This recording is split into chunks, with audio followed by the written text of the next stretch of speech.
أنفسنا ومن سيئات أعمالنا من يهده الله فلا مضل له ومن يضلل فلا هادي له أشهد أن لا إله إلا الله وحده لا شريك له وأشهد أن محمدا عبده ورسوله صلى الله عليه وسلم أما بعد فإن أصدق الحديث كتاب الله وخير الهدي هدي محمد صلى الله عليه وسلم وشر الأمور محدثاتها وكل محدثة بدعة وكل بدعة ضلالة وكل ضلالة في النار.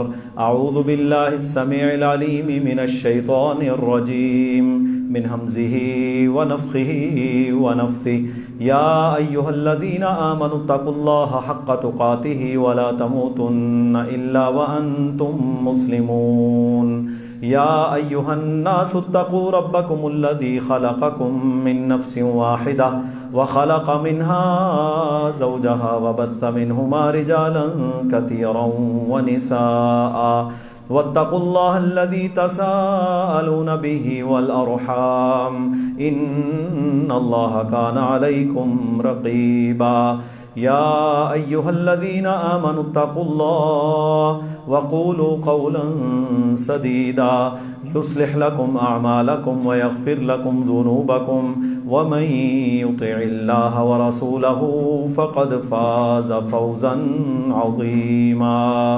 رب اشرح لي صدري ويسر لي أمري واحلل عقدة من لساني يفقه قولي. اللهم صل على محمد وعلى آل محمد كما صليت على إبراهيم وعلى آل إبراهيم إنك حميد مجيد.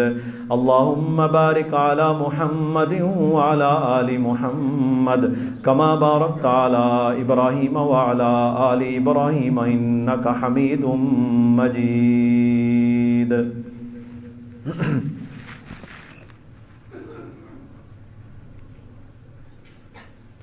اللہ رب العالمین نے اپنے بندوں کے لیے اپنی رحمتیں، بخشش، مغفرت اس کے دروازوں کو کھولا ہوا ہے،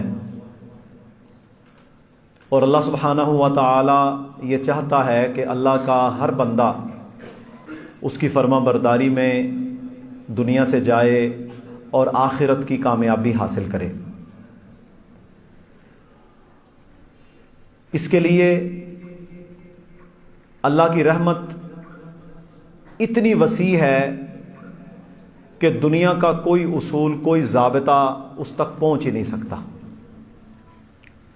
وہ انصاف کرنے والا ہے، مالک یوم الدین ہے، لیکن اس احکم الحاکمین نے اپنے اوپر یہ لازم قرار دیا ہے کہ میری رحمت میرے غصے کے اوپر حاوی رہے گی.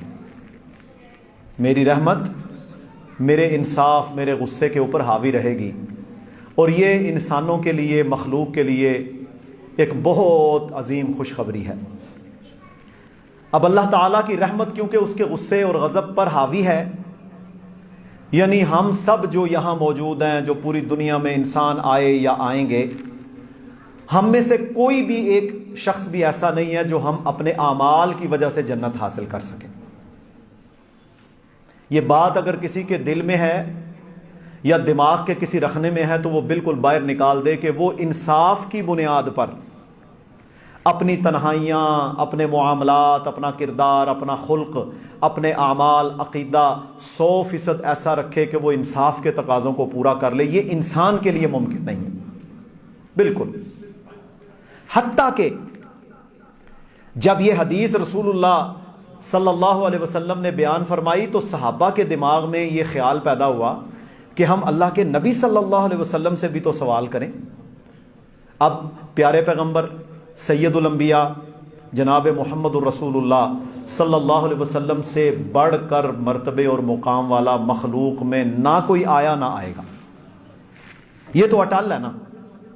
اب اللہ کے نبی صلی اللہ علیہ وسلم سے جب پوچھا گیا کہ یا رسول اللہ صلی اللہ علیہ وسلم کیا آپ بھی اللہ کی رحمت سے ہی جنت میں جائیں گے؟ تو فرمایا ہاں مجھے تو اللہ کی رحمت نے گھیرا ہوا ہے۔ تو میرے محترم بھائیوں، ہم کمزور، گناہوں میں لتھڑے ہوئے، خواہشات میں دبے ہوئے، ظلم و جبر، ناانصافی انسان کی مٹی میں شامل ہے۔ ہاں جو سلیم الفطرت ہو، جو نیک ہو، جو فرما بردار ہو، وہ کبیرہ گناہوں سے بچتا رہتا ہے۔ لیکن اس کے باوجود ہم بہت ساری غلطیاں، کوتاہیاں، گناہ کرتے رہتے ہیں، لیکن ان گناہوں کے باوجود میرا رب ہمیں پھر بھی عنایت کرتا رہتا ہے، وہ نہیں روکتا، کیونکہ اس کی رحمت اس کے غصے پر حاوی ہے۔ تو میرے بھائیوں بہنوں، ایک رمضان مجھے اور آپ کو اور مل گیا، اس سے فائدہ اٹھائیں، اندر اور باہر کو صاف کریں۔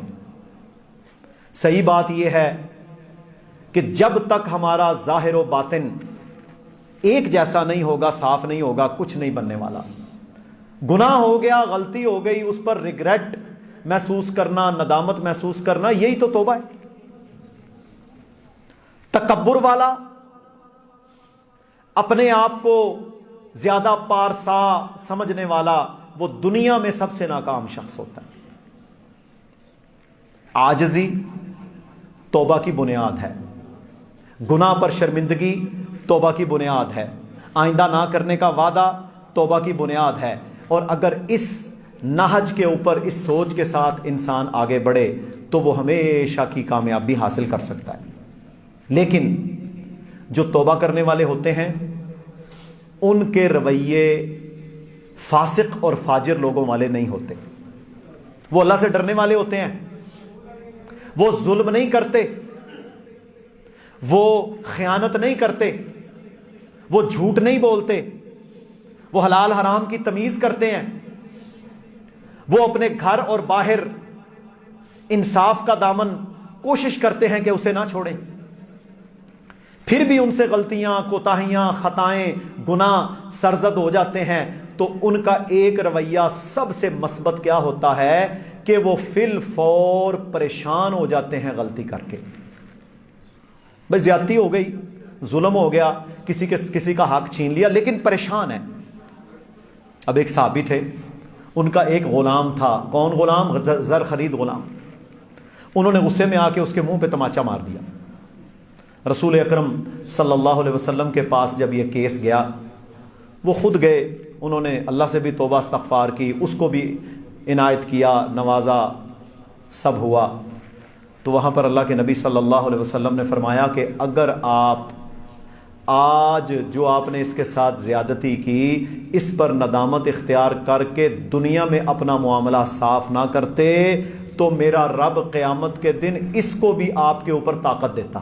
آج تو تیرے اندر طاقت تھی نا، یہاں آپ نے دیکھے جو فرعون بنے بیٹھے ہیں، عورتوں کو، بچوں کو، ظلم، لوگوں کو مارتے ہیں، پیٹتے ہیں، ظلم زیادتی کرتے ہیں، تو اللہ تیرے سے زیادہ اس کو تجھ پر طاقت دیتا اور بدلہ دلواتا، تو بچ نہیں سکتا تھا۔ تو میرے بھائیوں، یہ سوچ اور فکر جب ہماری ہوگی کہ میں نے زیادتی نہیں کرنی، میرا رب العالمین مجھے دیکھ رہا ہے، میں نے گناہ سے بچنا ہے، میں نے توبہ والا رویہ اختیار کرنا ہے۔ رویے اصل میں سب سے بڑی چیز ہے۔ گناہ تو ہو گیا، غلطی بھی ہو گئی، کوتاہی بھی ہو گئی، زیادتی بھی ہو گئی، لیکن اس کے اوپر ڈھٹائی اختیار کرنے والا، تکبر کرنے والا، اپنی غلطی کو ثابت کرنے کے لیے جھوٹ بول بول کر کھڑا ہونے والا، ایسا شخص اللہ کو قطعاً پسند نہیں ہے۔ اللہ رب العالمین نے قرآن مجید میں فرمایا وَتُوبُوا إِلَى اللَّهِ جَمِيعًا وَتُوبُوا إِلَى اللَّهِ جَمِيعًا، اے ایمان والو سارے مکمل توبہ کرو، مل کے توبہ کرو، ایھا المؤمنون، اے ایمان والو، لعلکم تفلحون، تاکہ کامیاب ہو جاؤ۔ سارے گناہوں سے توبہ کرو۔ یا ایھا الذین آمنو، اے وہ جو لوگو ایمان کا دعویٰ کرتے ہو، توبوا الی اللہ توبۃ نصوحا، تم توبہ کرو۔ کون سی توبہ؟ جو پکی اور سچی توبہ ہو۔ نصوح کہتے ہیں پکی توبہ۔ استغفار استغفار استغفار، استغفر اللہ کی تسبیحاں، توبہ توبہ توبہ توبہ کا ورد، لیکن اعمال پھر گناہ والے، نافرمانی والے، اللہ کے حکموں کو پامال کرنے والے، تو میرے بھائیوں یہ صرف زبان کا ذکر ہوگا، اس کا آپ کو فائدہ نہیں ہوگا۔ اللہ تعالیٰ نے نا منافقین کے بارے میں سورہ توبہ میں فرمایا فَإِن يَتُوبُوا يَكُ خَيْرًا لَهُمْ، اگر یہ منافق اندر سے بھی صاف ہو کر توبہ کر لیتے تو ان کے لیے کتنا اچھا تھا۔ وَإِن يَتَوَلَّوْا، اور اگر انہوں نے اعراض کیا، نہ مانا، يُعَذِّبْهُمُ اللَّهُ عَذَابًا عَلِيمًا فِي الدُّنْيَا وَالْآخِرَةِ، پھر اللہ تعالیٰ انہیں دردناک عذاب دے گا دنیا میں بھی اور آخرت میں بھی۔ نوح علیہ السلام نے جب 950 سال دعوت دی نا، تو نوح علیہ السلام نے اپنی قوم کو کیا فرمایا تھا؟ فرمایا یرسل السماء علیکم مدرارا فقلت استغفروا ربکم انہ کان غفارا، او لوگو اللہ سے معافی مانگو، شرک سے، کفر سے، نافرمانی سے اپنے رب کے سامنے جھک جاؤ۔ فَقُلْتُ اسْتَغْفِرُوا رَبَّكُمْ، اپنے رب کے سامنے استغفار کرو، إِنَّهُ كَانَ غَفَّارًا، یہ نا میرے بھائیوں مبالغے کا صیغہ ہے، اللہ تعالیٰ تو بہت بڑی مغفرت کا مالک ہے۔ تو شرک کرتا ہے، کفر کرتا ہے، نافرمان ہے، آ اللہ کے دربار میں، لیکن تیرے اندر یہ خوبی ہونی چاہیے کہ تو عاجز بن کے آئے اور اندر اور باہر سے مکمل گناہوں کو چھوڑنے کا ارادہ کر کے آئے۔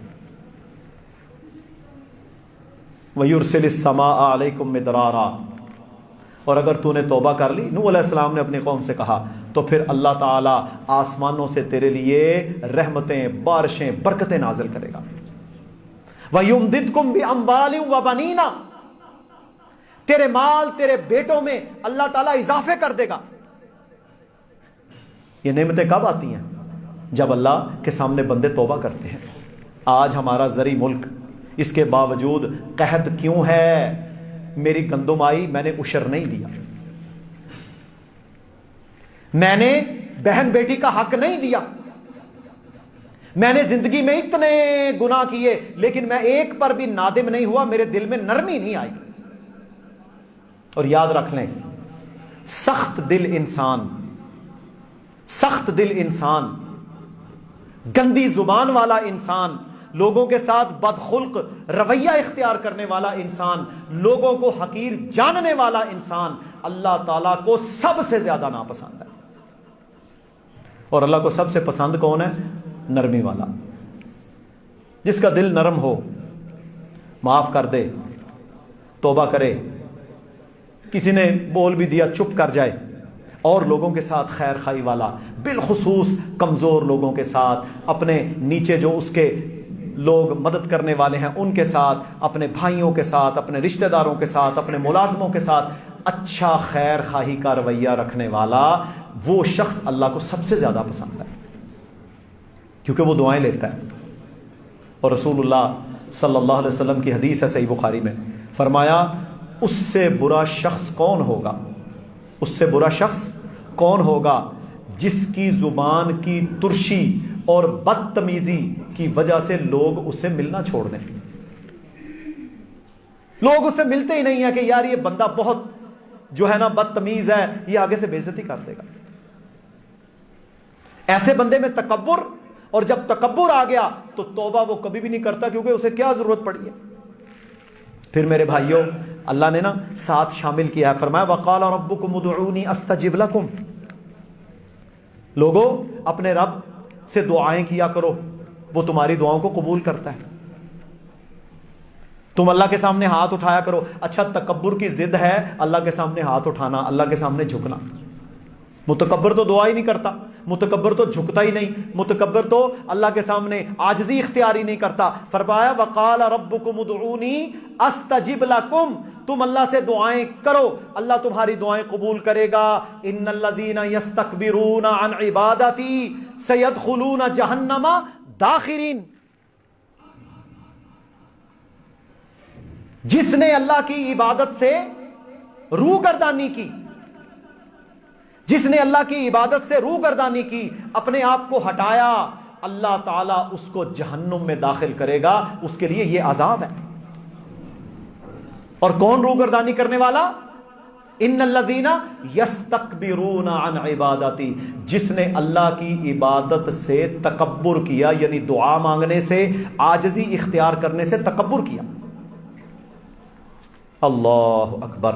اور میرے بھائیوں فرمایا وَهُوَ الَّذِي يُقْبَلُ التَّوْبَةَ عَنْ عِبَادِهِ وَيَعْفُو عَنِ السَّيِّئَاتِ، میرا اللہ ہے جو اپنے بندوں کی توبہ کو قبول کرتا ہے، میرا اللہ اپنے بندوں کی توبہ کو قبول کرتا ہے، وَيَعْفُو عَنِ السَّيِّئَاتِ، اور ان کے گناہوں کو معاف کرتا ہے، وَيَعْلَمُ مَا تَفْعَلُونَ، اور اللہ جانتا ہے تم کیا کرتے ہو، اللہ جانتا ہے تم کیا کرتے ہو۔ کوئی یہ نہ سمجھے کہ رب کو پتہ نہیں، وہ جانتا ہے تیرے اعمال کیا ہیں، تیری تنہائیاں کیا ہیں، تیرا اٹھنا بیٹھنا کیا ہے، تو نے کتنی زیادتیاں کی، وہ جانتا ہے۔ اللہ اکبر۔ اللہ کے نبی صلی اللہ علیہ وسلم نے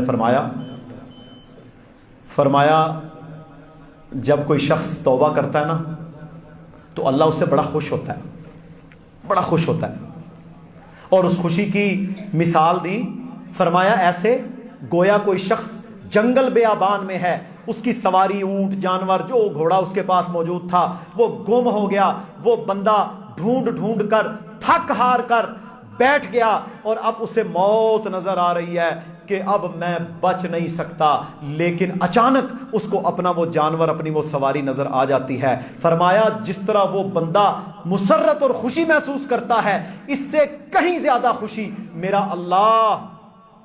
اللہ محسوس کرتا ہے، خوش ہوتا ہے جب کوئی بندہ اللہ کے دربار میں توبہ کرے۔ گناہگار تھا، سیاہکار تھا، برا تھا، نافرمان اور عاصی تھا، لیکن آ گیا رب کے دربار میں، مانگ لی توبہ، مانگ لی معافی، ہو گیا سیدھا، بدل لی اس نے اپنی زندگی۔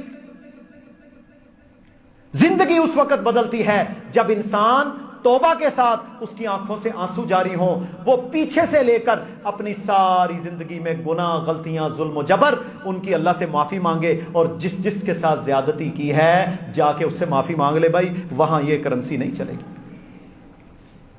وہاں یہ کرنسی نہیں چلے گی، وہاں کیا چلے گا؟ وہاں نیکیاں چلیں گی۔ رسول اللہ صلی اللہ علیہ وسلم نے فرمایا قیامت کے دن ایک شخص کو لایا جائے گا، اس کی اتنی نیکیاں ہوں گی، نمازیں، روزے، حج، زکوٰۃ، جہاد، صدقے، خیراتیں، کہ آسمان تک یعنی ڈھیر لگے ہوں گے، نیکیاں ہی نیکیاں۔ جب وہ بندہ آئے گا تو اللہ کے نبی نے اس بندے کا ذکر کرنے سے پہلے صحابہ سے کیا پوچھا بتاؤ مل مفلس، ہمارے ہاں کیا کہتے ہیں مفلسی، جس کے پاس درم نہیں، دینار نہیں، پیسے نہیں، کھانے پینے کو نہیں، مفلس ہے جی، غریب آدمی ہے۔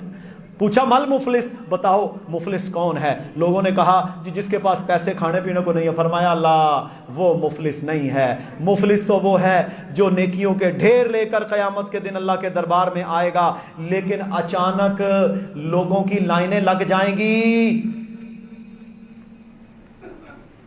لوگوں کی لائنیں لگ جائیں گی۔ کسی کو مارا تھا، کسی کی غیبت کی تھی، کسی کا مال چھینا تھا، کسی کے ساتھ زیادتی کی تھی، ظلم کیا تھا، لوگوں کی لائنیں لگ جائیں گی۔ فرشتے آئیں گے اللہ کے دربار میں، یا اللہ یہ بندہ تو بڑا نیک آدمی، حاجی صاحب ہیں، یہ بڑا نیک بندہ تھا، لیکن لوگوں کی لائنیں لگ گئی ہیں، اس کی بہنیں، اس کے بھائی، زمینوں پر یہ قبضے کرتا تھا، حق نہیں دیتا تھا، ظالم تھا، نافرمان، عاصی تھا، اس نے زیادتیاں کی، لائنیں لگ جائیں گی۔ اللہ کہے گا ٹھیک ہے اس کی نیکیاں تقسیم کرو۔ وہاں پر میرے بھائیوں ترازو تو لگا ہوگا، اللہ کا ترازو تو غلط نہیں تولتا، تو اس کے جو دنیا میں ظلم کیا ہے وہ نیکیاں تقسیم ہونا شروع ہو جائیں گی، حتیٰ کہ وہ پہاڑوں کے پہاڑ نیکیوں کے ختم ہو گئے۔ پھر فرشتے گئے اللہ کے دربار میں، صحیح مسلم میں حدیث ہے، یا اللہ نیکیاں ختم ہیں، کہا ٹھیک ہے بندے موجود ہیں، ان کے گناہ اس کے سر پر ڈالنا شروع کر دو، ظالم تھا یہ، سارے گناہ اس کے سر پر ڈالنے شروع ہو جائیں گے، حتیٰ کہ وہ بندہ جو نیکیوں کی وجہ سے اپنے آپ کو جنتی سمجھ رہا تھا، وہ اپنے کرتوتوں کی وجہ سے، ظلم کی وجہ سے، تکبر کی وجہ سے، زیادتیوں کی وجہ سے جہنم کا ایندھن بنا دیا جائے گا۔ یہ ہے مفلس۔ تو بھائیوں، نیکی بھی کرنی ہے، نیکی کو بچانا بھی ہے، اصل یہ مقصد ہے۔ نیکی کریں، اس سے بڑا کوئی عمل نہیں، لیکن نیکی کو بچانا اس سے بڑا عمل ہے۔ نیکی کو کیسے بچانا ہے؟ تیرے پاس تیرا کوئی رشتہ دار آ گیا، خیر خائی کا رویہ اختیار کرنا، اپنی بہن کے ساتھ خیر خائی، اپنے بھائی کے ساتھ خیر خائی، ہمسائے کے ساتھ خیر خائی، ملنے جلنے والوں کے ساتھ خیر خائی، جو لوگ تیرے قریب ہیں ان کے ساتھ اچھا رویہ، جو تیرے ملازم نوکر ہیں ان کے ساتھ اچھا رویہ، خاندان رشتہ دار ان کے ساتھ اچھا رویہ۔ اگر ظلم زیادتی ہو گئی صبر کر لے، تو نہیں زیادتی کرے گا، کیونکہ تو غفور الرحیم کا ماننے والا ہے۔ تو اللہ کے لیے جب کسی کو معاف کرے گا، اللہ کے لیے جب درگزر کرے گا، تو اللہ کہتا ہے تو دنیا میں لوگوں کو معاف کر، میں قیامت کی سختیوں میں تجھے معاف کروں گا۔ تو دنیا میں لوگوں کی غلطیوں پر پردے ڈال، میں قیامت کے دن تیرے گناہوں پر پردے ڈالوں گا۔ لیکن میرے بھائیوں، ہو بندہ عاجز۔ اب دیکھیں نا، ہمارے ہاں ٹرینڈ بنے ہوئے ہیں جناب، 10 گن مین ہے، 50 گاڑیاں، اس طرح جناب وہ غنڈہ گردی، جس طرح ایک نظام بنا ہے، ہر شخص تکبر، اپنے آپ کو کیا سمجھنا۔ اللہ کے نبی نے کیا فرمایا صلی اللہ علیہ وسلم؟ فرمایا من تواضع للہ، جس نے اللہ کے لیے عاجزی اختیار کی۔ کس کے لیے؟ اللہ کے، لوگوں سے ڈر کے نہیں، اللہ کے لیے اس نے عاجزی اختیار کی، اللہ اسے کیا نیکی دے گا؟ رفعہ اللہ، اللہ اسے دنیا میں بھی اونچا کر دے گا۔ آپ دیکھ لیں، فرعون آیا، حامان آیا، ابی ابن خلف آیا، ابو جہل، ابو لہب، دنیا کے بڑے بڑے ظالم کر و فر والے، میرے بھائیوں نپولین بوناپارٹ، یہ وہ بڑی ظلم زیادتیاں کی انہوں نے، آج دنیا میں نام ان کا برا لیا جاتا ہے۔ لیکن آپ کسی نیک انسان کا نام لیں، لوگ آج بھی اس کے لیے دعائیں کرتے ہیں کہ نہیں؟ امام بخاری رحمہ اللہ، امام احمد ابن حنبل رحمہ اللہ، ابو بکر صدیق رضی اللہ عنہ، یحییٰ علیہ السلام، جتنے نیک لوگ گزرے، نبی گزرے، صحابہ گزرے، تابعین گزرے، نیک لوگ گزرے، عاجزی والے گزرے، آج بھی لوگ ان کے لیے دعائیں کرتے ہیں، بلکہ ان کا تو ہے ہی صدقہ جاریہ۔ آپ نماز پڑھتے ہیں، نماز کی جتنی احادیث محدثین نے روایت کی ان کو ثواب ملتا ہے۔ اللہ کے نبی صلی اللہ علیہ وسلم نے پورا دین ہمیں دیا، رسول اللہ صلی اللہ علیہ وسلم کا صدقہ جاریہ ہے پوری امت۔ اور میرے بھائیوں، سب سے اونچے، سب سے اعلی، سب سے اونچا خاندان، سب سے اونچی برادری، سب سے اعلی قبیلہ، سب سے اعلی شخصیت، سب سے اعلی ہستی صرف انسانوں میں نہیں، مخلوق میں۔ اللہ کی مخلوق اور بھی ہے نا، فرشتے بھی اللہ کی مخلوق، جن اللہ کی مخلوق، اللہ کا عرش اللہ کی مخلوق، یہ زمین، سورج، چاند، ستارے، یہ یونیورس، یہ سارے میرے بھائیوں اللہ کی مخلوق۔ اس ساری مخلوق میں سب سے بہتر مخلوق انسان، اور انسانوں میں سب سے بہتر اللہ کے آخری پیغمبر جناب محمد رسول اللہ صلی اللہ علیہ وآلہ وسلم۔ اللہ اکبر، وہ ہمارے لیے نمونہ ہے نا۔ ان سے بڑی برادری آئی کوئی؟ آپ سے بڑا قبیلہ، آپ سے اونچا خاندان؟ آپ تو بھائی ابراہیمی تھے، اسماعیل علیہ السلام کی نسل۔ نہ آپ سے بڑا کوئی قبیلہ آیا، نہ آئے گا، نہ بنو ہاشم سے نیک کوئی ہو سکتا ہے، لیکن اس پیغمبر کا معاملہ کیا ہے صلی اللہ علیہ وسلم؟ فرمایا انا سید ولد آدم، میں آدم کی اولاد کا سردار ہوں، پر مجھے اس پر کوئی فخر نہیں، مجھے اس پر کوئی فخر نہیں ہے، میں سردار کیونکہ اللہ نے کہا ہے، لیکن مجھے اس پر کوئی فخر نہیں۔ میرے بھائیوں، آخری زندگی، آخری نمازیں اللہ کے نبی صلی اللہ علیہ وسلم کی، اللہ اکبر، بیماری سے چند دن پہلے جماعت کی صفیں سیدھی ہو رہی ہیں، رسول اکرم صلی اللہ علیہ وسلم نے وہاں پر اپنے صحابہ سے کہا، اے میرے صحابہ، میں نے ایک لمبا عرصہ آپ کے اندر گزارا ہے، آپ لوگ یہاں پر موجود ہیں، میری طرف سے اگر کسی کے ساتھ کوئی زیادتی ہوئی ہو تو آج میں محمد صلی اللہ علیہ وسلم یہاں کھڑا ہوں، میرے سے بدلہ لے لو بھائی، میں اللہ کے دربار میں نہیں چکا سکوں گا۔ اب دیکھیں کون سی شخصیت، میرے سے بدلہ لے لو، جس کا کوئی لین دین معاملہ ہے اپنا میرے ساتھ صاف کر لو.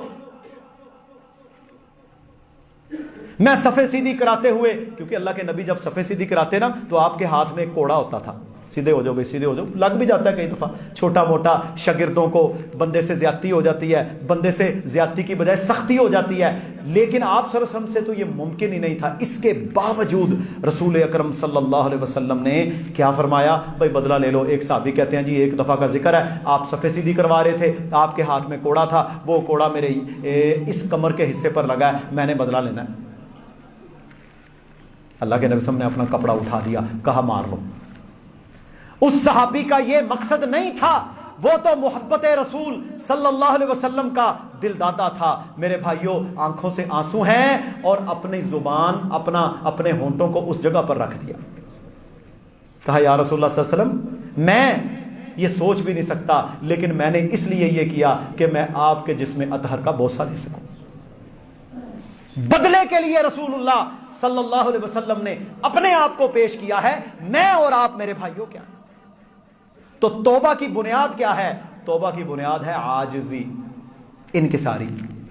جب عاجز ہوں گے تو انشاءاللہ پھر آپ کی توبہ اللہ کے ہاں قبول ہوگی. رسول اللہ صلی اللہ علیہ وسلم کے ایک صحابی تھے ماعز بن مالک. ماعز بن مالک شادی شدہ تھے، زنا کا ارتکاب کر بیٹھے. جب یہ معاملہ ہو گیا تو اللہ کے نبی کے پاس آ گئے، کہا یا رسول اللہ صلی اللہ علیہ وسلم میں نے یہ عمل کیا. آپ صلی اللہ علیہ وسلم نے چہرہ پھیر لیا، پھر آئے 4 بار گواہی دی اپنے خلاف. 4 بار اپنے خلاف گواہی دی. اللہ کی حد تھی سنگسار کیا جانا، انہیں سنگسار کیا گیا. توبہ کی نا سچی، انہیں یہ پتا تھا میرے سے گناہ ہو گیا، میں دنیا میں معافی مانگوں گا، مجھ پر اللہ کا حکم قانون حد قائم ہو جائے گی، اللہ میرے گناہوں کو دھو دے گا، آخرت میں میری زندگی بچ جائے گی. میرے بھائیوں، میں اس میں سے ایک نقطہ آپ کے سامنے بیان کرنا چاہتا ہوں. انہیں سنگسار کیا گیا. شادی شدہ زانی کا اسلام میں کیا حد ہے کہ اسے دبا کر پتھروں سے مار دیا جائے. میرے بھائیوں، وہ اللہ کا حکم تھا، رسول اللہ نے قائم کیا، انہیں سنگسار کیا گیا. وہ میرے بھائیوں پکی سچی توبہ کے ساتھ شہید ہو گئے. کچھ منافق وہاں سے گزر رہے تھے، انہوں نے جناب بری باتیں کی. انہوں نے کہا کیا ضرورت پڑی ہوئی تھی جا کے اللہ کے نبی کے سامنے اظہار کرنے کی، اور یہاں پر نعوذ باللہ ثم نعوذ باللہ ایک روایت طبرانی کے اندر ہے کتے کی موت مرنے کی. منافق تھے نا، گندا ذہن. تو میرے بھائیوں، جب اللہ کے نبی تک یہ بات پہنچی تو رسول اللہ صلی اللہ علیہ وسلم سخت غصے میں آئے. فرمایا لوگوں سن لو، ماعز بن مالک اس گناہ کے بعد اتنی سچی توبہ کرتا ہے کہ 4 بار میرے سامنے اس نے اعتراف کیا اور حد اپنے اوپر لاگو کروائی. اللہ کی قسم، اگر اس کی توبہ سارے مدینہ منورہ پر تقسیم کر دی جائے تو پھر بھی بڑھ جائے. اللہ اکبر. یہ رویہ گناہ سے بچنے کا کہ جان تک حد کے لیے قربان کر دی لیکن اللہ کو ناراض نہیں کیا. میرے بھائیوں، یہ صحابہ ہیں رضوان اللہ علیہم اجمعین. تو اللہ رب العزت ہمیں خیر کے رویے، توبہ کے رویے اختیار کرنے کی توفیق دے. اللہ کے نبی صلی اللہ علیہ وسلم کی حدیث ہے، فرمایا میں ایک مجلس میں 70 سے 100 بار استغفار کرتا ہوں. ایک مجلس میں 70 سے 100 بار اللہ سے معافی مانگتا ہوں. تو اللہ رب العزت ہمیں پکی سچی توبہ کرنے والا عاجز بنائے اور تکبر جیسی برائی سے محفوظ فرمائے. ہم توبہ کرنے والے، گناہوں سے بچنے والے بن جائیں. وآخر دعوانا ان الحمدللہ رب العالمین.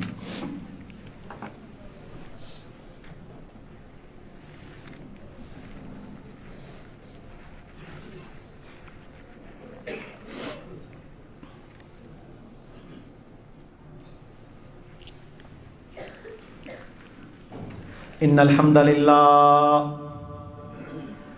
نحمده ونستعینه ونستغفره ونعوذ باللہ من شرور انفسنا ومن سیئات اعمالنا من يهده اللہ فلا مضل له ومن يضلل فلا هادی له. اشهد ان لا الہ الا اللہ وحدہ لا شریک له واشهد ان محمدا عبده ورسوله صلی اللہ علیہ وسلم، اما بعد۔ میرے سارے بھائی، میری بہنیں، میرے نوجوان ساتھی، اسٹوڈنٹس، اساتذہ، آج اللہ نے ہمیں پھر موقع دیا ہے۔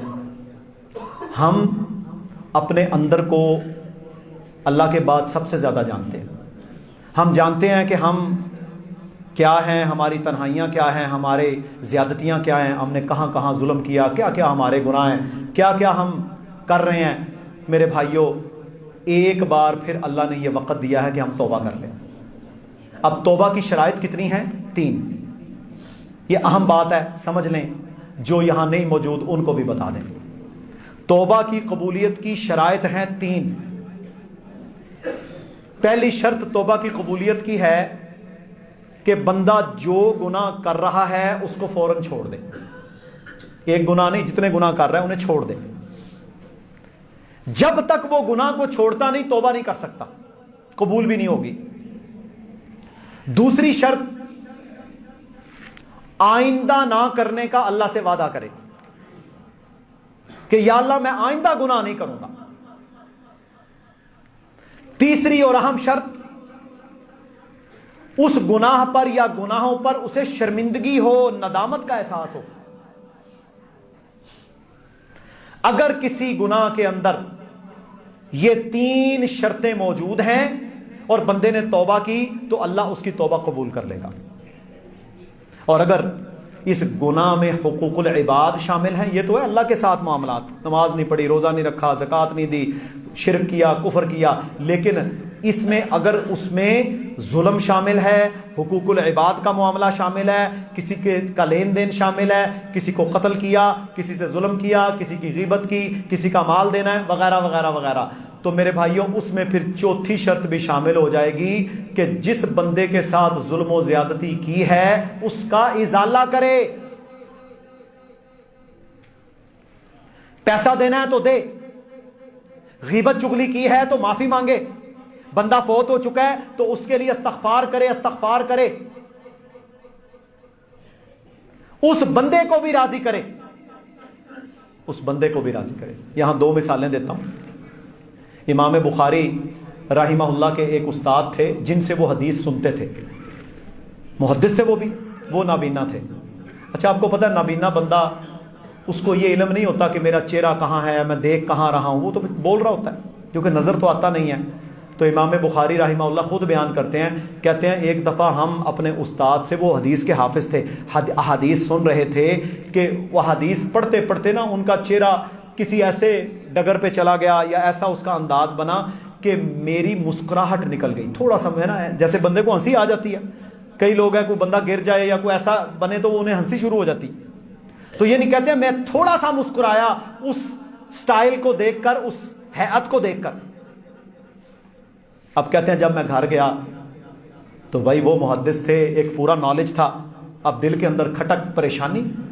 کہتے ہیں میں پھر اپنے استاد کے پاس گیا، میں نے جا کر کہا استاد جی آپ حدیث بیان کر رہے تھے، آپ کے چہرے کا انداز ایسا ہو گیا، مجھے ہنسی آ گئی، ہو سکتا ہے یہ کہیں غیبت میں نہ آ جائے، میرا رب دیکھ رہا تھا، آپ تو نابینا تھے، مجھے معاف کر دیں۔ اب میرے بھائیوں یہ کتنی چھوٹی سی بات ہے، مجھے معاف کر دیں، یہ نہ ہو کہ کل قیامت کے دن میرا اللہ مجھے اس وجہ سے پکڑ لے۔ شیخ ابو عبدالعزیز حفظہ اللہ عرب کے بہت بڑے عالم دین ہیں اور افغان جہاد اور اس کے اندر بہت بڑی ان کی قربانیاں رہیں۔ تو میرے بھائیوں وہ جو تھے ان کے بہت سارے شاگرد تھے دنیا میں، سعودی ہیں وہ، بہت بڑے عالم بھی ہیں۔ تو ایک دفعہ وہ نہ طواف کر رہے تھے، ان کے ایک شاگرد بیان کرتے ہیں طواف کر رہے تھے کہ طواف کرتے کرتے وہ بندہ کہتا ہے میں شیخ کے ساتھ، استاد جی کے ساتھ موجود ہوں، حرم کے اندر موجود ہوں، طواف کر رہے تھے کہ دیکھا کہ ایک نوجوان لڑکا، اس نے بھی احرام باندھا ہوا ہے، بھاگتا ہوا آیا اور شیخ کو سلام کیا، روکا اور کان میں کوئی بات کی اور شیخ نے اس کو تھپکی دی، کہا کوئی مسئلہ نہیں، میں نے تمہیں معاف کیا۔ وہ بندہ بھاگتا ہوا چلا گیا۔ میں نے پوچھا استاد جی مسئلہ کیا بنا ہے؟ کہتا ہے میرا شاگرد تھا، عرصہ دراز میرے پاس پڑھا، مجھے کہتا ہے استاد جی میں نے کئی دفعہ دیکھا، شاگرد لگتے استادوں کے بارے میں باتیں کرتے رہتے ہیں، میں نے آپ کی غیبتیں چغلیاں کی ہیں، اللہ کا واسطہ ہے مجھے معاف کر دیں۔ آیا, آ کر اپنے استاد سے معافی مانگی اور چلا گیا, کیونکہ اسے پتا تھا میں حرم کے اندر ہوں, عبادت کر رہا ہوں, عمرہ کر رہا ہوں, طواف کر رہا ہوں, میرا تو معلق رہے گا, میں تو ہے ہی بدعمال. یہ ہے رویہ, یہ ہے رویہ. تو میرے بھائیوں 3 شرطیں, گناہ کو چھوڑ دے, آئندہ نہ کرنے کا اللہ سے وعدہ کرے, گناہ پر شرمندگی محسوس ہو, اگر حقوق العباد کا معاملہ ہے تو اس کا ازالہ کرے, اگر وہ بندہ ہی موجود نہیں تو پھر اس کے لیے دعائیں کرے. ابھی مجھے 3-4 دن پہلے ایک بھائی کا سوال آیا کہ میں کسی کے پاس بڑا لمبا عرصہ پہلے کام کیا کرتا تھا, اور جب میں اس کے پاس کام کرتا تھا تو میں نے تقریباً پاکستانی 1.5 لاکھ روپے اس کے غلے سے چوری کیا.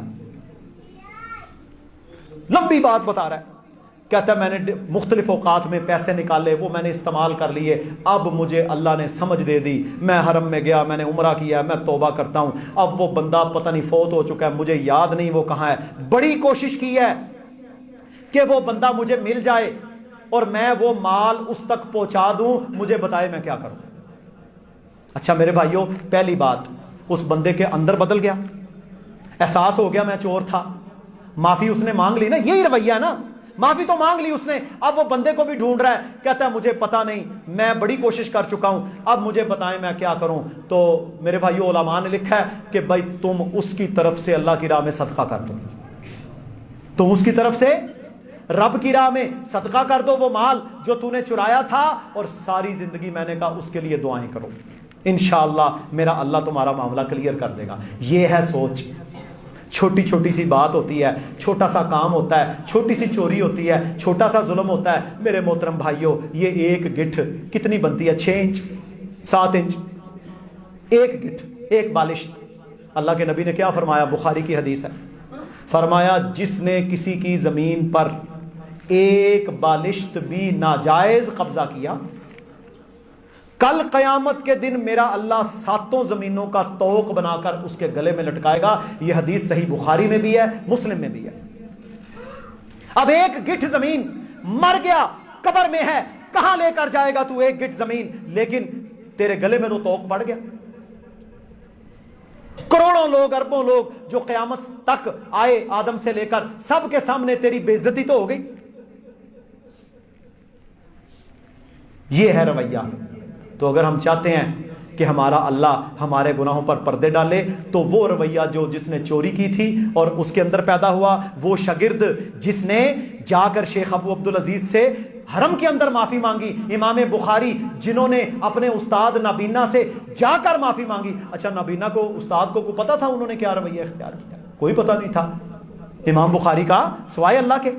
تو میرے بھائیوں یہ رویہ ہم سب کا ہونا چاہیے, اور یہ بات میرے بھائیوں بہنوں بزرگوں اٹل ہے, ہم میں سے کوئی بھی اللہ کے دربار سے بچ نہیں سکتا, قبر سے بچ نہیں سکتا. ہمارا وقت مقرر ہے, ہمارا کاؤنٹ ڈاؤن شروع ہے, آج نہیں تو کل ہم نے جانا ہے. کتنے دوستوں کو, احباب کو ہم نے خود دفنایا. یہاں پچھلے سال بزرگ نماز پڑھتے تھے, جنازہ پڑھا, آج نہیں ہے, اس سے پچھلے سال نہیں ہے. بابا جی عبدالرشید رحمہ اللہ نیک بندے تھے, اور میرے بھائیوں مجھے نا وہ اکثر کہا کرتے تھے کہ ڈاکٹر صاحب جدو میں فوت ہو گیا نا تو میرے واسطے دعا کیتا کریا جے, کدی میرا نام لے کے دعا کر دیو, لوگ میرے واسطے دعا کر دیں. اللہ اکبر, اللہ تعالیٰ ان کی مغفرت فرمائے. نیک آدمی, اللہ اکبر. یہ بابا جی صدیق ہیں, اللہ تعالیٰ ان کو ایمان والی, صحت والی زندگی عطا فرمائے, لمبی عمر, لیکن ایمان پر, توحید پر, عقیدے پر. تو وہ بابا جی عبدالرشید رحمہ اللہ پکے نمازی, اس یہاں بیٹھنے والے, اللہ اکبر. اور میرے بھائیوں رویہ کیا ہے؟ رویہ یہ ہے کہ میں نیکیاں کر لوں. مجھے فون لاہور چلے گئے اپنے بیٹے کے پاس, ہر 2 دن کے بعد بیٹے نے ڈاکٹر صاحب وہ کہنے نے ڈاکٹر صاحب نال گال کرو. میں نا رات کو اٹھا ہوں, مجھے شک پڑ گیا کہ پیشاب, بزرگ بندہ ہے, یہ مسئلہ نہ بن گیا ہو, فلاں مسئلہ نہ ہو گیا, میری طہارت میں کوئی کمی. میں نے کہا انشاءاللہ آپ اپنی پوری کوشش کریں, میرا رب غفور الرحیم ہے, اللہ ضرور قبول فرمائے گا. رویے میرے بھائیوں اطاعت والے, فرما برداری والے, عاجزی والے, اللہ والے, یہ رویے جب ہم نے اختیار کرنے ہیں تو پھر انشاءاللہ میرا اللہ آپ کو اچھی موت بھی دے گا، توبہ کی توفیق بھی دے گا، یہ تو بات اٹل ہے، دربار اسی کا لگنا ہے میرے بھائیو، جانا ہم سب نے وہاں ہے، حساب کتاب وہاں ہوگا، زندگیاں بدلو گے، فائدہ اپنا کرو گے، تیری کرو فر، تیری چودراہٹیں، تیرے دنیا کے نظام، تیرے دنیا کے اموال، تیرا دنیا کا سارا سٹیٹس، اللہ کی قسم جب تیرا جنازہ پڑا ہوگا وہ ختم ہو جائے گا، تو وزیر اعظم بھی ہے تو تجھے لوگوں نے میت ہی کہنا ہے، میت نو لے آؤ جی تے میت نو دفن کرو، سارے گھر والے سب کچھ اتھار کے لے آئیں گے، وہاں تیرا زیور بھی، تیری سونے چاندیاں بھی، تیرے برٹش امریکن پاسپورٹ بھی، سب کچھ ساتھ ہی آ جانا ہے، وہاں تو تیرے اعمال جائیں گے۔ تو یہ رویے میرے بھائیوں میں اور آپ سب اختیار کریں۔ آج دیکھیں موقع مل گیا، بندے کو موقع بھی مل جائے، پتہ بھی چل جائے، سارا پتہ بھی ہو، لسٹ بنائے، معافیاں مانگے، اور سب سے بڑی بات خاندانوں کو توڑنا، خاندانوں میں میرے بھائیوں دشمنیاں، عداوتیں، قطع رحمی، اس سے بچیں، یہ بہت بڑا عمل ہے، بہت بڑا گناہ ہے، اور رزق کو روکنے میں، اعمال منقطع کرنے میں اس کا بہت بڑا کردار ہے۔ اللہ رب العالمین ہم سب کو سمجھنے کی توفیق عطا فرمائے۔ آخری بات کرنے لگا ہوں خوشخبری والی۔ اللہ تعالیٰ نے پتہ کیا فرمایا ہے، یہ سن لیں۔ فرمایا جو بندہ میرے دربار میں پکی سچی توبہ کرے، اپنا رویہ بدلے، جو بندہ میرے دربار میں پکی سچی توبہ کرے، میں صرف اس کے گناہ معاف نہیں کروں گا، فَأُولَئِكَ يُبَدِّلُ اللَّهُ سَيِّئَاتِهِمْ حَسَنَات، قرآن ہے، میں اس کے گناہوں کو نیکیوں میں بدل دوں گا۔ اس سے بڑی کوئی خوشخبری ہو سکتی ہے؟ تیرا گناہ، تیرا ظلم، تیری توبہ کی وجہ سے اللہ کنورٹ کر دے گا نیکی کے اندر، اس سے بڑا کوئی عمل نہیں ہے۔ تو آج ہی میرے بھائیوں میں اور آپ سب اللہ کے سامنے توبہ کریں، اپنے رویے بدلیں، عاجزی اختیار کریں، تکبر سے دور رہیں، اپنے اقربا، اپنے ساتھی، اپنے رشتہ دار، اپنے گھر والے، اپنے ہمسائے، ان سب کے ساتھ چھوٹی چھوٹی باتوں کی بجائے دیکھیں نا، ہم لوگ اپنے ہمسائے کو، اپنے گھر والوں کو، اپنے ملازموں کو، اپنے چھوٹوں کو، اپنے اقربا کو سلام کریں، محبتیں بڑھائیں، ان کے ساتھ اچھے رویے اختیار کریں، ہمارا مقام بنے، ہمارا نوکر، ہمارا ملازم، ہمارا ہمسایہ، ہمارا رشتہ دار ہمیں دل سے دعائیں دے، یہ اچھا ہے، یا یہ اچھا ہے کہ تکبر کے اندر مرتے رہیں، پگھلتے رہیں اور لوگوں کی بد دعائیں لیتے رہیں؟ اللہ اکبر۔ اور آخری بات، یہ رمضان کا موسم، یہ رمضان کا سیزن، یہ رمضان کا مہینہ میرے بھائیوں نیکیوں کا مہینہ ہے، نیکیوں کا مہینہ ہے، اور اس میں جتنی نیکیاں ہم اکٹھی کر سکتے ہیں وہ کر لیں۔ رسول اکرم صلی اللہ علیہ وسلم کمر کس لیتے اور فرمایا آپ علیہ الصلوۃ والسلام صدقہ اس طرح کرتے تھے جس طرح تیز ہوائیں چلتی، تیز آندھیوں کی طرح رسول اللہ صدقہ کیا کرتے تھے۔ تو میرے محترم بھائیوں، ہمارے یہاں الحمدللہ سحری افطاری، اور اسی طرح جو شہر کے اندر جا کر غرباء میں سحریاں تقسیم کرنا، یہ بہت بڑا عمل ہے۔ جب شروع میں ہم نے شروع کیا نا تو سمجھ نہیں آتی تھی کہ یار دیکھو جی سالن پکاؤ اور لے کے جاؤ اور گلیوں میں گھومو، کسی کو کیا ضرورت پڑی ہے؟ میرے بھائیوں، آپ اور میں نہیں جانتے، ہم نہیں جانتے کہ کتنے فیصد طبقہ ہمارا ان حالات میں ایسا ہے کہ جو لوگ اپنی روٹی اور آٹا تک نہیں خرید سکتے، بالکل ہے، اور وہ روزہ بھی رکھنا چاہتے ہیں۔ تو الحمدللہ جماعت کی طرف سے، امیر صاحب کی طرف سے یہ فیصلہ آیا، 2-3 سال سے یہ عمل چلا، اب اس کے اثرات یا وہ لوگ جو ہم تک پہنچتے ہیں وہ بیان پتہ کیا کرتے ہیں؟ ایک خاتون اس نے، بوڑھی عورت، اس نے کہا کہ ہم 3 گھر کے افراد ہیں، ہمیں وہ 6 روٹیاں دے کر جاتے ہیں، سالن دے کر جاتے ہیں، خامد میرا کوئی نہیں ہے، بچہ میرا بیمار ہے، ہم ایک روٹی صبح کھا لیتے ہیں، دوسری میں رکھ دیتی ہوں اس کو اچھے طریقے سے پونے کے اندر لپیٹ کر، افطاری بھی ہم اسی سے کرتے ہیں۔ بتائیں، 2 ٹائم آپ کی بھیجی ہوئی وہ دال، وہ سالن، وہ سادہ سی روٹیاں، اور اس سے وہ بندہ اپنا پیٹ بھر رہا ہے۔ اللہ تو جانتا ہے، اللہ تو جانتا ہے۔ ابھی پہلے رمضان یا شاید 1 دن پہلے تھا، تو وہ دالیں شالیں وہ بھائیوں نے خریدی، تو ہم نے جب یہاں پر بھیجی تو وہ بتا رہے تھے کہ یہ تو کم ہے۔ ابھی مجھے رات کو انہوں نے بتایا کہ 1 پیٹی ہماری کھجور کی روزانہ لگتی ہے۔ پتہ ہے مہنگائی کا دور ہے، سندھ کے اندر جتنی کھجور تھی وہ ہماری ہو گئی ضائع۔ صحیح بات یہ ہے کیونکہ ڈیمانڈ زیادہ ہے نا، سپلائی کوئی نہیں رہی، سندھ کے اندر ساری کھجور، بڑی اعلیٰ کھجور ہمارے سندھ میں ہوتی ہے، وہ ساری ختم ہو گئی۔ ایرانی کھجور جو 180-200 روپے کی تھی، ابھی وہ 400-450, 500, 600 تک پہنچ چکی ہے۔ تو بات یہ بنی کہ چیزیں کم ہیں، تو کہتے ہیں 4000 کی پیٹی ملتی تھی، ابھی 5000 کی ہے۔ ایک پیٹی ہماری روزانہ مرکز کی افطاری، یہ بچے یا یہاں کے اقربا یا ہمارے کے محلے دار جو کرتے ہیں، اس پر لگتی ہے۔ اب آپ اندازہ کریں کہ میرے محترم بھائیوں، یہ آپ کے پاس موقع ہے، میرے پاس موقع ہے۔ بالخصوص میں اپنے بھائیوں کو کہوں گا، یہ جو صبح کی سحری کا کام ہے نا، دیکھیں ہمارے وہ ثناء اللہ بھائی ہیں، اور اسی طرح وہ آصف ہے، اسی طرح ہمارے یہ ملتانی ہیں، عرفان بھائی ہیں، قاری یاسر ہے، یہ سارے لوگ واللہ یہ سارے لوگ اس بات کے مستحق ہیں کہ آپ ان کے لیے دعائیں کریں۔ کون بھائی اپنی سحری چھوڑ کر، نیند چھوڑ کر ساری رات بارشوں کے اندر میرے بھائیوں گلیوں کے اندر کھجل ہوتا ہے؟ کیا کسی کو پڑی ہے سوائے اجر کے؟ کوئی تنخواہ بڑھ جانی ہے یا کوئی اس میں کمیشن؟ کچھ نہیں۔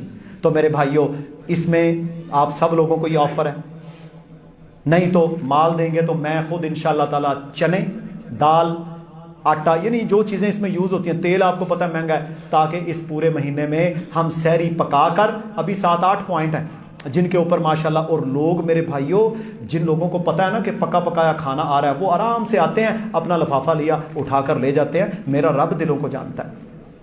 تو اس میں انشاءاللہ تعالیٰ بھرپور میرے بھائیوں ہم سب کو تعاون کرنا ہے۔ اگر کوئی مال لے کے دینا چاہتا ہے، وہ دالیں خرید دے، آٹا اپنا تیل خرید دے، وہ یہاں پر پہنچائے، انشاءاللہ سارا مہینہ پکے گا۔ کھجور کی پیٹیاں لے دے، وہ کھجوریں انشاءاللہ سحری میں، افطاری میں، اور اسی طرح ان لوگوں کے لیے وہ چلے گی۔ اللہ رب العالمین سے دعا ہے اللہ تعالی ہم سب کو سمجھنے کی توفیق دے۔ اور اسی طرح میرے بھائیوں، زکوٰۃ کا فریضہ ہم نے ادا کرنا ہے۔ جتنی جلدی آپ کی فرض زکوٰۃ ادا ہو جائے گی اتنا ہی بہتر ہے۔ تو یہ بھی انشاءاللہ تعالیٰ ادا کریں، تاکہ جہاں پر زکوٰۃ کے مستحق لوگ موجود ہیں، جہاں زکوٰۃ لگتی ہے، وہ بھی وہاں پر استعمال کی جائے۔ اللہ رب العالمین ہم سب کو سمجھنے کی، عمل کرنے کی توفیق عطا فرمائے۔ اللہ تعالیٰ ہم سب کو خیر کے، نیکی کے کاموں میں بڑھ چڑھ کر آگے جانے کی توفیق عطا فرمائے۔ انشاءاللہ قاری عمیر ہمارے جو تراویح پڑھا رہے ہیں، انشاءاللہ تعالیٰ جماعت بھی کروائیں گے، اور ساتھ مختصر ہم قنوت نازلہ بھی کریں گے۔ ہم نے یہ سوچا کہ یار سارا سال